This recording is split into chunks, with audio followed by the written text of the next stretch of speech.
Good morning dear student, welcome to my YouTube channel SS career point.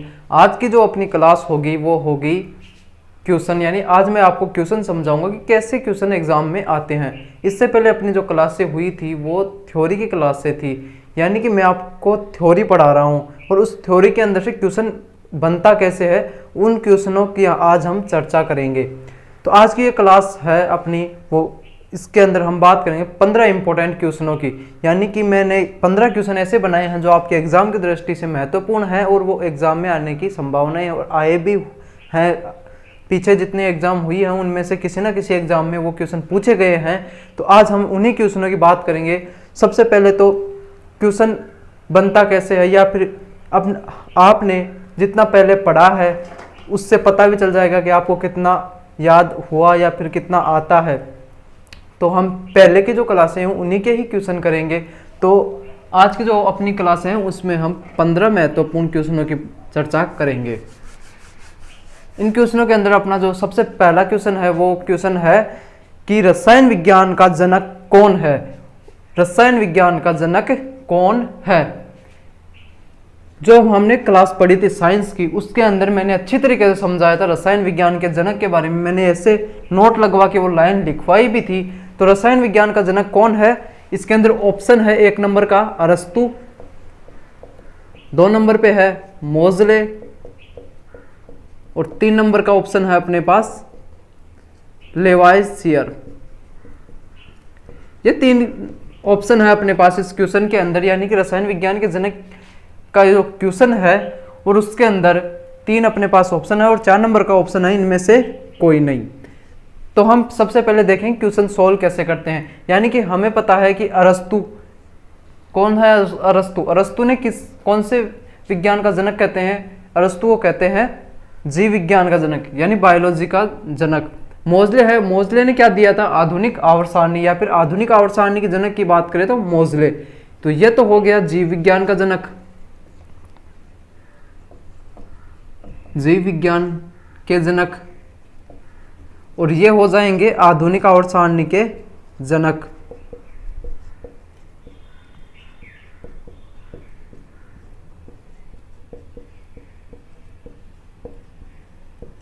आधुनिक आवर्त सारणी के जनक, यानी हम जो इससे अगला जो टॉपिक पढ़ेंगे उसके अंदर तत्व पढ़ेंगे और तत्व का जो वर्गीकरण है वो वर्गीकरण इस आवर्त सारणी के अनुसार ही होता है। यानी कि सबसे पहले आवर्त सारणी किसने दी, यानी आवर्त सारणी का जनक पूछे तो वो हो जाएगा मेंडलीफ।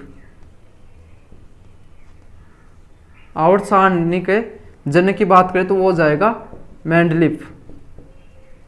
और आधुनिक आवर्त सारणी की बात करें तो कौन आ जाएगा जनक? मोजले। और जो लेवाइसियर है अपना ये क्वेश्चन है लेवाइसियर, तो लेवाइसियर को कहते हैं हम रसायन विज्ञान का जनक। रसायन विज्ञान का जनक लेवाइसियर। तो अपना क्वेश्चन का जो आंसर हो जाएगा वो हो जाएगा 3 नंबर का लेवाइसियर। समझ में आया? यानी कि हम क्वेश्चन 1 लेंगे और उसके अंदर जो ऑप्शन होंगे उसके अकॉर्डिंग 3 से 4 क्वेश्चनों की चर्चा करेंगे। यानी समझ में आ गया, जीव विज्ञान का जनक अरस्तु, मोजले को आधुनिक आवर्त सारणी का जनक कहते हैं। और अपना जो क्वेश्चन था रसायन विज्ञान का जनक वो हो जाएगा लेवाइसियर। और नेक्स्ट क्वेश्चन है अपना कि पदार्थ का परमाणु सिद्धांत किसने प्रतिपादित किया। यानी कि अपना जो 2 नंबर का क्वेश्चन है तो वो है परमाणु सिद्धांत के बारे में। परमाणु सिद्धांत, ये परमाणु सिद्धांत किसने दिया? इसके ऑप्शन हो जाएंगे अपने पास। इस क्वेश्चन के अंदर ऑप्शन है, उस ऑप्शन के अकॉर्डिंग हम बात करेंगे। यानी 1 नंबर के ऑप्शन है मेंडलीफ, 1 नंबर का हो जाएगा मेंडलीफ, 2 नंबर का हो जाएगा जॉन डाल्टन और 3 नंबर पे हो जाएगा रदरफोर्ड और 4 नंबर पे हो जाएगा जे थॉमसन। यानी कि अपना जो नेक्स्ट क्वेश्चन यार 2 नंबर का क्वेश्चन है उसके अंदर अपने को पूछा है कि परमाणु सिद्धांत किसने दिया, और ये भी मैंने पिछली क्लास के अंदर ऐसे के ऐसे पढ़ाया था। परमाणु सिद्धांत किसने दिया था? तो वो हो जाएगा डाल्टन या जॉन डाल्टन ने परमाणु सिद्धांत दिया था। और मेंडलीव, अभी मैंने पिछले क्वेश्चन में बताया था मेंडलीव के बारे में, क्या दिया था? आवर्त सारणी दी थी। और रदरफोर्ड थे, उन्होंने किसकी खोज की थी? नाभिक की खोज की थी। यानी कि नाभिक की खोज किस वैज्ञानिक ने की थी? रदरफोर्ड ने। और इनका जो प्रयोग था वो कौन सा था? स्वर्ण पत्र प्रयोग से नाभिक की खोज की थी, स्वर्ण पत्र प्रयोग से। इसके अंदर इन्होंने क्या किया था? सोने की पतली परत के ऊपर अल्फा कणों की बौछार करवाई थी और नाभिक की खोज की थी। और जे थॉमसन हो जाएंगे इलेक्ट्रॉन के खोजकर्ता। यानी कि अपने पास 4 ऑप्शन है और चारों ही ऑप्शन महत्वपूर्ण बातों को सिद्ध करते हैं। यानी मेंडलीव और जॉन डाल्टन, रदरफोर्ड और जे थॉमसन। तो अपना ये 2 नंबर का क्वेश्चन है, उसका ऑप्शन नंबर है 3 नंबर का रदरफोर्ड। और इस क्वेश्चन का आंसर हो जाएगा 2 नंबर का ऑप्शन है जॉन डाल्टन। इसके बाद हम तीसरे क्वेश्चन की चर्चा करेंगे। 3 नंबर का क्वेश्चन कौन सा है? अपने पास है पदार्थ की मूल अवस्थाएं कितनी होती हैं। एकदम इजी क्वेश्चन आया। 3 अवस्थाएं कौन कौन सी होती हैं? यानी कि पदार्थ की अवस्थाओं की बात की है। मैंने सबसे पहले पदार्थ पढ़ाया, उसके अंदर सब अपनी पहली क्लास थी मेरे को, जहां तक मेरे को पता है उसके अंदर मैंने पदार्थ की अवस्थाओं की ही चर्चा की थी। और अवस्थाओं के अंदर बात की थी मैंने पदार्थ की अवस्थाएं, और सीधे सीधे तौर पे मैंने पदार्थ की मूल अवस्थाएं लिखवाई थी। और मूल अवस्थाएं कितनी है? 3। कौन कौन सी हो जाएंगी? ठोस, द्रव्य और गैस। मैंने पदार्थ का जो टॉपिक पढ़ाया था और उसके अंदर अपनी पहली क्लास थी, उसी के अंदर मैंने समझाया था पदार्थ की अवस्थाएं कितनी होती हैं। उसके अंदर मैंने साफ साफ बताया था 3 मूल अवस्थाएं होती हैं और 2 जो उप अवस्थाएं होती हैं वो होती हैं प्लाज्मा और BeC। ये इसकी हो जाएंगी उप अवस्थाएं, उप अवस्था। और अपना जो 3 नंबर का क्वेश्चन है उसके अंदर मूल अवस्थाएं पूछी हैं, पदार्थ की मूल अवस्थाएं कितनी होती हैं, तो वो हो जाएंगी 3। और इसका ऑप्शन हो जाएगा C, यानी 3 नंबर वाला, ये इसका आंसर हो जाएगा। हम 4 नंबर के क्वेश्चन की बात करेंगे। यानी कि आज हम 15 क्वेश्चन देखेंगे इंपॉर्टेंट, और 15 क्वेश्चनों से लगभग मैं आपको 40 से 50 क्वेश्चनों आपको इन्हीं 15 क्वेश्चन में मिल जाएंगे। अलग अलग क्वेश्चन मिल जाएंगे, 50 क्वेश्चन, यानी ध्यान से पढ़ना। तो अपना 4 नंबर का क्वेश्चन है पदार्थ का गैस से द्रव्य अवस्था में बदलना। यानी कि 4 नंबर का क्वेश्चन है, उसके अंदर अपने पास पदार्थ है और उस पदार्थ का गैस, कोई पदार्थ वो गैसीय अवस्था में है, उसको चेंज करना है द्रव अवस्था में। तो इसके ऑप्शन कितने हैं? आपके सामने ऑप्शन है 4 ऑप्शन कौन कौन से हैं? एक तो हो जाएगा गलन, एक हो जाएगा वाष्पन, एक हो जाएगा संघनन और एक हो जाएगा क्वथन। यानी कि गलन यानी ठोस से द्रव में, गलन का मतलब हो जाता है ठोस से द्रव में। इसका मतलब गलन का मतलब अपना ऑप्शन नंबर 1 हो जाएगा गलन, और इसका मतलब होता है ठोस से द्रव में बदलना। यानी कोई पदार्थ है वो ठोस से द्रव में बदल रहा है, यानी वो गल रहा है, उसको टेम्परेचर दिया और वह अपनी अवस्था ठोस अवस्था द्रव अवस्था में आ गई। ये तो हो गया गलन। और अपना जो 4 नंबर का क्वेश्चन है उसका जो आंसर होगा वो होगा संघनन। यानी इसका जो आंसर होगा वो 3 नंबर का आंसर होगा संघनन। संघनन यानी गैस है, उसको हम दाब देंगे, यानी अत्यधिक दाब देने के बाद वह गैस द्रव अवस्था में बदल जाती है। यानी आपने अपने आसपास देखा होगा, यानी एलपीजी जो गैस सिलेंडर होते हैं उसके अंदर जो गैस भरी जाती है वह अत्यधिक दाब के ऊपर भरी जाती है, और उस सिलेंडर को आप हिलाने पे देखोगे, आपको महसूस होगा कि ऐसा लगता है इसके अंदर कुछ द्रव के रूप में भरा हुआ है।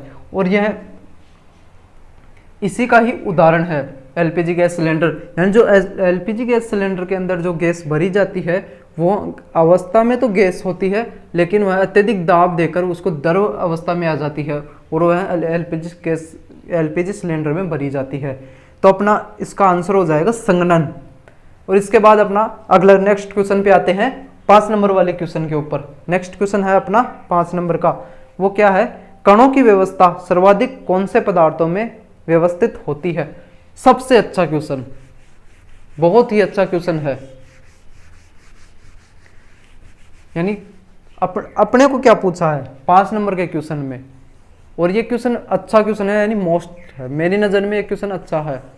और इसके अंदर अपने को क्या पूछा है, कणों की व्यवस्था, यानी जो कणों की व्यवस्था के ऊपर अपने को क्वेश्चन पूछा है, यानी कि कौन से पदार्थ में कणों की व्यवस्था सर्वाधिक व्यवस्थित होती है, यह पूछा है। यानी कि एक तरीके से यह प्रश्न घुमाया हुआ है और ये ठोस द्रव गैस यानी उन्हीं के ऊपर आधारित है। यानी इसका जो आंसर हो जाएगा वो आंसर है ठोस पदार्थों में, यानी पहले नंबर का ही ऑप्शन इसका सही हो जाएगा। ठोस पदार्थों के अंदर जो कण होते हैं वो सर्वाधिक व्यवस्थित होते हैं। यानी कि ठोस पदार्थ के कणों की व्यवस्था की बात करें तो ये एकदम पास पास या पास पास स्थित होते हैं। प्रबल आकर्षण बल पाया जाता है कणों के मध्य। ये हो गई 5 नंबर क्वेश्चन की बातें। 5 नंबर क्वेश्चन का आंसर हो जाएगा ठोस पदार्थों के अंदर कणों की जो व्यवस्था होती है वो सर्वाधिक होती है। अगले क्वेश्चन की बात करें, हम 6 नंबर वाले क्वेश्चन की बात करें। 6 नंबर के क्वेश्चन की बात करें तो वो हो जाएगा कौन सा पदार्थ विद्युत का चालक होता है। यह भी अच्छा क्वेश्चन है, विद्युत का चालक होता है। ऐसे क्वेश्चन एग्जाम में काफी बार पूछे जाते हैं। यानी अपने को क्या पूछेगा, विद्युत का चालक। 6 नंबर का क्वेश्चन में पूछा है अपने को विद्युत का चालक, और इसके उदाहरण, इसके जो एग्जाम ये ऑप्शन है वो इस प्रकार से हैं, रबड़, शुद्ध जल, लवण जल और बेंजीन। तो अपने पास जो कंफ्यूजन वाले जो इसके अंदर ऑप्शन होंगे, यानी पहला जो रबड़ है वो भी क्या होता है, इसके अंदर अपने को विद्युत का चालक पूछा है, और रबर है वो क्या चालक होता है, नहीं, वो है क्या होता है, कुचालक। इसका मतलब रबड़ भी नहीं होगा इसका आंसर। और 4 नंबर का जो आंसर की बात करें वो क्या है अपने पास, बेंजीन। बेंजीन ये भी क्या होती है, विद्युत की कुचालक। यानी ये ऑप्शन भी अपना गलत होता है। बेंजीन के अंदर हम देखें इसके कार्बन की संख्या होती है 6 कार्बन पाए जाते हैं इस बेंजीन के अंदर, और यह वलय युक्त संरचना होती है। अपने पास 2 ऑप्शन बचे और दोनों ही कंफ्यूजन वाले ऑप्शन है।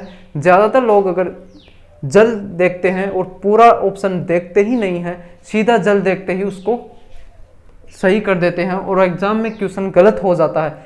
या क्वेश्चन के अंदर जो ऑप्शन दिए हैं उनको सावधानी पूर्वक देखना होगा। यानी एक तो दिया है शुद्ध जल, शुद्ध जल, इस शुद्ध जल को हम बोलते हैं आश्रित जल भी बोलते हैं, आश्रित जल। यानी कि ये शुद्ध जल, आश्रित जल, ये भी विद्युत का कुचालक होता है। ये विद्युत का चालन नहीं दर्शाता है। इसके अंदर हाइड्रोजन प्लस ऑक्सीजन होती है, लेकिन इसके अंदर क्या अनुपस्थित होते हैं, आयन नहीं होते। और विद्युत का चालन दर्शाने के लिए हमें आयनों की आवश्यकता होती है और इसके अंदर आयन नहीं पाए जाते। इस वजह से शुद्ध जल होता है वह विद्युत का कुचालक होता है। अपना जो ऑप्शन 3 नंबर का ऑप्शन है लवण जल, लवण जल। लवण जल जो होता है इसके अंदर एक तो होता है अम्ल और इसके अंदर आयन भी उपस्थित होते हैं, जिस वजह से यह विद्युत का चालन दर्शाता है। अपना जो इस क्वेश्चन का आंसर हो जाएगा वह 3 नंबर का ऑप्शन हो जाएगा लवण जल। लवण जल के अंदर अम्ल होती है, अम्ल भी होते हैं और आयन भी होते हैं जो विद्युत का चालन दर्शाते हैं। यानी कि जो बारिश होती है अपने पास, बारिश के अंदर इस वायुमंडल में अधिकतर गैसें होती हैं और वह गैसें जैसे ही बारिश होती हैं तो वह क्रिया करके अम्लीय जल का निर्माण कर लेती हैं। हम दूसरे भाषा में बोल सकते हैं अम्लीय जल का निर्माण कर लेती हैं जो विद्युत का चालन दर्शाते हैं। क्वेश्चन समझ में आ गया। 6 नंबर का क्वेश्चन था अपना विद्युत का चालक पूछा था। इसका 3 नंबर का ऑप्शन हो जाएगा लवणीय जल या फिर लवण जल। 7 नंबर का क्वेश्चन है, हम नेक्स्ट क्वेश्चन की बात करेंगे। 7 नंबर के क्वेश्चन की बात करेंगे तो वो है निम्न में से कौन सा पदार्थ तीनों अवस्थाओं में पाया जाता है। ये भी एक घुमाया हुआ क्वेश्चन है, थोड़ा सा दिमाग लगाने की जरूरत है इस क्वेश्चन में, और ये क्वेश्चन गलत होने के चांसेस नहीं, इतना सीधा क्वेश्चन है कि यानी कि अपने को क्या पूछा है, तीनों अवस्थाओं में पाए जाने वाला पदार्थ पूछा है। इसके जो ऑप्शन है लोहा, तारपीन का तेल, जल और कपूर, यानी जो लोहा होता है, लोहा, इसके बाद पूछा है अपना हो गया तारपीन का तेल और जल और कपूर, ये ऑप्शन है, ये हैं अपने ऑप्शन है। अपने को क्या पूछा है, तीनों अवस्थाओं में पाए जाने वाला पदार्थ। लोहा कतई ही नहीं हो सकता, यह है, इसको चाहे कितना भी गर्म कर लो, यह है ठोस से द्रव या लिक्विड के रूप में आ सकता है अत्यधिक टेम्परेचर देने के ऊपर, लेकिन ये गैसीय अवस्था में नहीं आ सकता। तो ये क्वेश्चन देखते ही इसका ये ऑप्शन तो गलत हो जाएगा। तारपीन का तेल है, ये भी ऑप्शन गलत है, ये भी तीनों अवस्था में नहीं पाया जाता।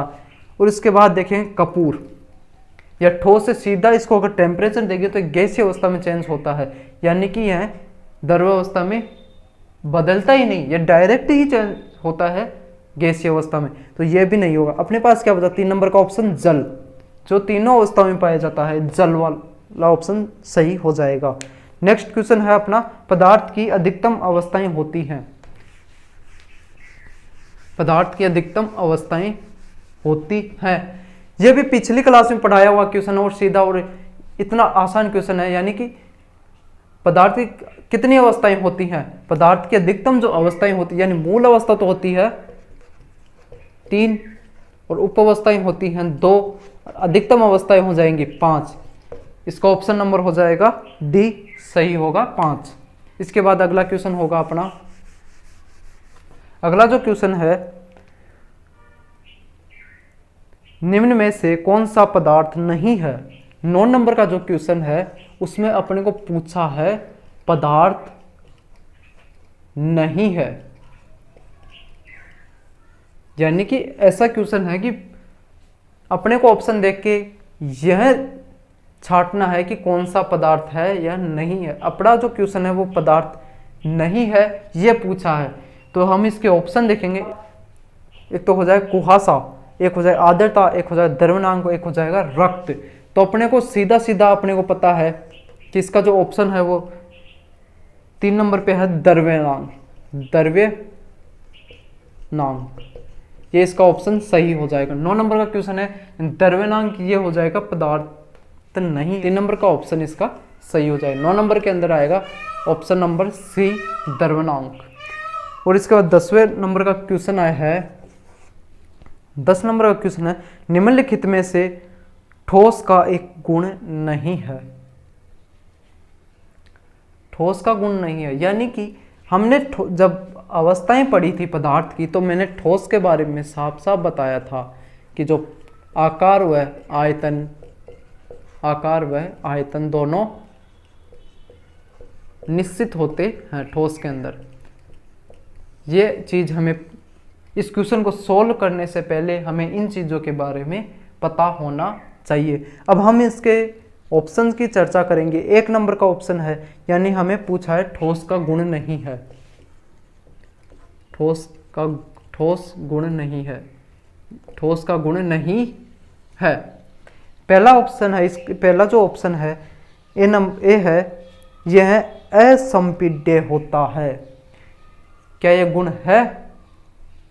इसको एक बार ध्यान से समझना, मैंने बोला असंपीड्य होता है, ठोस असंपीड्य होता है, सही बात है, ये असंपीड्य ही होता है ठोस, सही बात है, यानी ये बात सही है। यह ठोस का अपने को बताना है ठोस का गुण, और ये ठोस कौन सा ठोस का गुण नहीं है, ये तो ठोस का गुण है, इसलिए ये ऑप्शन गलत, ए नंबर का। बी नंबर का ऑप्शन देखेंगे हम, अधिक बल लगाने पर यह टूट सकता है। क्या अपने पास कोई ठोस पदार्थ है, यानी ये मार कर ले लो, इसके ऊपर हम अधिक बल लगाएंगे, क्या यह टूट सकता है? ये टूट सकता है, सही बात है, ये टूट सकता है, यानी कि बी नंबर का भी ठोस का गुण नहीं है, यह नहीं, सॉरी, यह ठोस का गुण है। अपने को क्या देखना है, कौन सा गुण ठोस का नहीं है। 3 नंबर का है इसके कण काफी नजदीक नजदीक होते हैं, ये बात भी सही है। ठोस के गुणों की व्यवस्था देखी, इससे पहले अपने पिछले जो क्वेश्चन किया था उसके अंदर कणों की व्यवस्थाएं देखी थी। उस कणों की व्यवस्थाओं के अंदर मैंने बताया था ठोस के जो कण हैं वो पास पास पाए जाते हैं, यानी कि 3 नंबर का भी ठोस का गुण है। 4 नंबर का ऑप्शन की बात करेंगे, इसका आयतन निश्चित नहीं होता है, लेकिन मैंने तो बताया आयतन निश्चित होता है। तो जो डी है ऑप्शन वो इसका सही हो जाएगा, ये गुण नहीं है। जो 10 नंबर का क्वेश्चन है उसके अंदर अपने को पूछा था कौन सा ठोस का गुण नहीं है, यानी डी नंबर का ऑप्शन है डी, जो ठोस का गुण नहीं है। इसके अंदर है कि आयतन निश्चित नहीं होता, लेकिन हम सब जानते हैं, आप भी जानते हैं और हम भी जानते हैं, हमने क्लास में पढ़ाया भी था कि ठोस का जो ठोस होते हैं वो आकार व आयतन में निश्चित होते हैं। 11 नंबर के क्वेश्चन की बात करेंगे, वो 11वें नंबर का क्वेश्चन देखते हैं।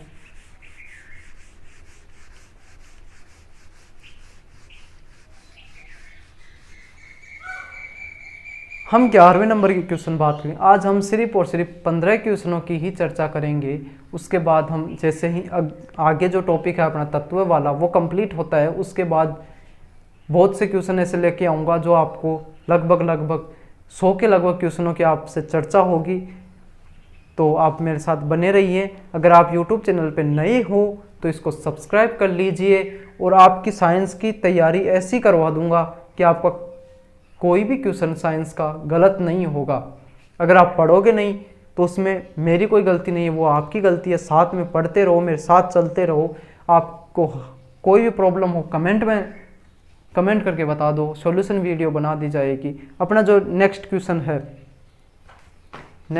है अपना, ओजोन परत संरक्षण दिवस कब मनाया जाता है, या फिर ओजोन परत अपने पास पूछा है कि 11वां नंबर का क्वेश्चन है ओजोन दिवस।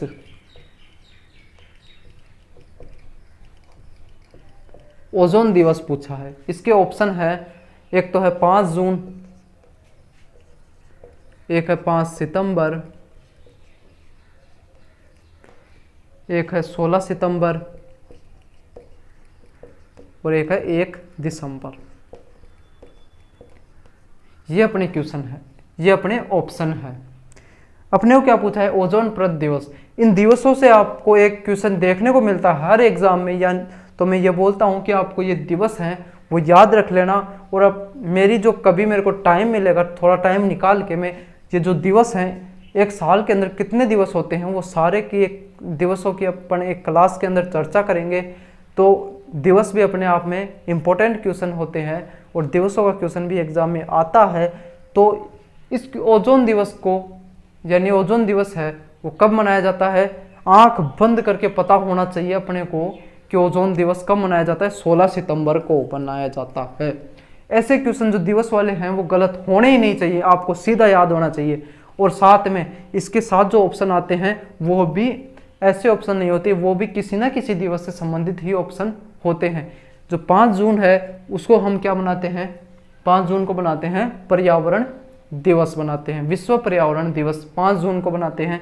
5 सितंबर है वो टीचर्स डे है, सर्वपल्ली राधाकृष्णन के कारण हम टीचर्स डे मनाते हैं। और 1 दिसंबर एड्स दिवस, 1 दिसंबर को हम बनाते हैं एड्स दिवस। यानी एक क्वेश्चन था अपना ओजोन दिवस, और हमें कितने क्वेश्चन पता चले इस एक क्वेश्चन से, हमें पता चले। और इसके अलावा 3 क्वेश्चनों की हमें, या फिर 3 दिवसों की हमें जानकारी प्राप्त हुई। और इसके बाद हम 12वें नंबर क्वेश्चन की बात करें, उदरपातन का गुण पाया जाता है। यानी ऐसे पदार्थों को हमें छांटना है, या फिर ऐसे पदार्थ को देखना है कि जिसके अंदर उदरपातन का गुण पाया जाता है। तो अपना 12 नंबर का क्वेश्चन है कि जिसके अंदर उदरपातन का गुण पाया जाता है। इसके ऑप्शन है, एक तो हो जाएगा लोहा, एक तारपीन का तेल, एक हो जाएगा इसको ऑप्शन ऑक्सीजन, और 4 नंबर का हो जाएगा आयोडीन।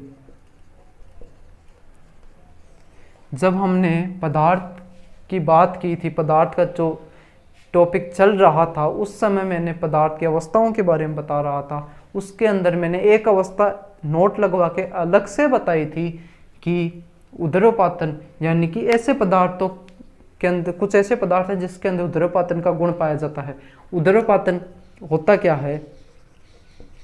यह होता है कि कोई पदार्थ है उसको हम ताप देते हैं और उस ताप देने के बाद उसके अंदर यानी वो ठोस है वो सीधा द्रव में चेंज हो जाता है। और यह गुण किन किन पदार्थों में पाया जाता है? कपूर, आयोडीन, ऐसे पदार्थ हैं, यानी आदि ऐसे पदार्थों के अंदर यह गुण पाया जाता है। और अपने को इस क्वेश्चन के अंदर जो ऑप्शन है उसके अंदर 4 नंबर का ऑप्शन है आयोडीन, और ये हो जाएगा अपना राइट। और जो लोहा, तारपीन का तेल और ऑक्सीजन, इसके अंदर उदरोपातन का गुण नहीं पाया जाता। ये ठोस होता है, ये द्रव होता है और ये गैसीय अवस्था में उपस्थित होता है। इसके बाद हम 13 नंबर का क्वेश्चन है उसकी बात करें। 13वां नंबर का क्वेश्चन पिछले जो क्वेश्चनों की हम चर्चा कर रहे हैं उन्हीं में से ही घुमा के क्वेश्चन पूछा गया है 13वां नंबर का। यानी कि मेरा जो ये क्वेश्चन पूछने का मेन उद्देश्य है वो यही है कि क्वेश्चन एग्जामिनर घुमाता कैसे है, यानी तीनों अवस्थाओं में पाया जाने वाला पदार्थ पूछा है। तीनों अवस्थाओं के अंदर पाया जाने वाला पदार्थ पूछा है अपने को, एग्जामिनर कैसे क्वेश्चन घुमाता है ये देखिए। हमने इससे पहले बात की थी ऐसा पदार्थ जो तीनों अवस्थाओं में पाया जाता है, और या फिर अब जो क्वेश्चन है तीनों भौतिक अवस्थाओं में रह सकता है, कौन सा? यानी बात दोनों एक है लेकिन बोलने का तरीका अलग है। इसका आंसर भी हो जाएगा जल। इसका जो आंसर हो जाएगा वो हो जाएगा जल। जल जो है वो तीनों भौतिक अवस्थाओं में पाया जाता है। और इसके बाद 14 नंबर क्वेश्चन है पदार्थ की चतुर्थ अवस्था। इस क्वेश्चन के अंदर अपने को ऑप्शन दिए हुए हैं 1, 2, 3 और 4 ऑप्शन है, जिसके अंदर ये ऑप्शन है, पहला ऑप्शन है इसका ठोस, दूसरा है तरल, 3 नंबर का ऑप्शन है प्लाज्मा और 4 नंबर का ऑप्शन है गैस। अपना क्वेश्चन है कि पदार्थ की चतुर्थ अवस्था बतानी है, ये अपने पास ऑप्शन है। मैंने अपनी क्लास के अंदर, पिछली क्लास के अंदर साफ साफ बताया था, पदार्थ की अवस्था का चैप्टर पढ़ाया तब कि पदार्थ की चतुर्थ अवस्था कौन सी होती है? कौन सी होती है? प्लाज्मा। ठोस अवस्था हो गई, ये तरल यानी द्रव अवस्था हो गई, ये होगी गैस अवस्था। ये तो हो गई तीनों मूल अवस्थाएं, और ये हो जाएगी प्लाज्मा, हो जाएगी पदार्थ की चतुर्थ अवस्था। अगर 5वीं अवस्था के बारे में पूछे क्वेश्चन के अंदर, अगला क्वेश्चन आए अपने को, या फिर कभी कोई क्वेश्चन आ जाए 5वीं अवस्था से संबंधित, तो 5वीं अवस्था हो जाएगी BEC। BEC का पूरा नाम होता है बोस आइंस्टीन कंडेंसेट। तो अपने पास 14 नंबर का क्वेश्चन का आंसर हो जाएगा, ऑप्शन नंबर हो जाएगा 3, जिसके अंदर प्लाज्मा है। ये प्लाज्मा इसका आंसर हो जाएगा। हम नेक्स्ट क्वेश्चन की बात करते हैं 15 नंबर वाले क्वेश्चन की, और इस क्लास का लास्ट क्वेश्चन है विश्व का प्रत्येक पदार्थ अत्यंत सूक्ष्म कणों से मिलकर बना है। यानी इस क्वेश्चन में अपने को पूछा है कि विश्व के अंदर जो पदार्थ है वो सूक्ष्म कणों से मिलकर बना है। यह सर्वप्रथम किसने बताया, या फिर यह सर्वप्रथम किसने कहा? तो इसके ऑप्शन है, एक तो हो डाल्टन, 2 नंबर का ऑप्शन है कणाद, और 3 नंबर का ऑप्शन है रदरफोर्ड, और 4 नंबर का ऑप्शन है एवोगाड्रो। इस प्रकार से अपने पास है ऑप्शन 4, और हमें बताना है कि सर्वप्रथम यह किसने बताया कि जो पदार्थ है वो छोटे छोटे कणों से मिलकर बना है। यह अपनी पहली क्लास के अंदर मैंने बताया था, यह बताया था महर्षि कणाद ने। और अपना जो क्वेश्चन है वो यह है कि विश्व के अंदर प्रत्येक पदार्थ अति सूक्ष्म कणों से मिलकर बना है, यह सर्वप्रथम किसने कहा था? तो यह कहा था सर्वप्रथम महर्षि कणाद ने, यानी कणाद वाला ऑप्शन हो जाएगा अपना सही। और इसके अंदर बाकी जो ऑप्शन है उसकी बात करते हैं, यानी जो डाल्टन है इन्होंने दिया था परमाणु का सिद्धांत, परमाणु मॉडल या फिर परमाणु सिद्धांत। रदरफोर्ड थे, इन्होंने की थी नाभिक की खोज, और नाभिक की खोज की थी वो की थी स्वर्णपत्र प्रयोग के द्वारा। यानी आज की इस क्लास को हम यहीं कंप्लीट करते हैं, और आप चैनल पर नए हो और वीडियो आपको पसंद आई हो तो आप प्लीज़ सब्सक्राइब कर लीजिए, और हम नेक्स्ट क्लास में मिलते हैं। Thank you.